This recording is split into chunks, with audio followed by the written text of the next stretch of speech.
In today's video, I'm going to show you how you can solve Instagram black screen problem. Therefore, without wasting any of your time, let's jump to the video. First of all, you need to make sure that your Instagram is up to date. So for that, go to Play Store.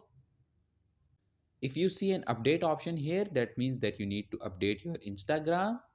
In 90% of the cases, once you have updated your Instagram, your problem will be solved. But just in case if the issue still persists, then what you need to do is to go to your phone settings, go to display and brightness,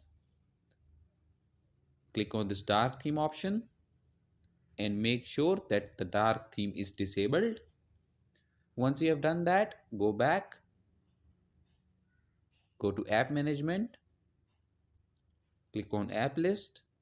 Now search for Instagram, click on it, then go to storage and cache. And from here, all you have to do is to click on this clear cache option first and then click on clear storage. And once you have done that, your problem will be solved. So that was it for this video, and I'll see you guys in the next one.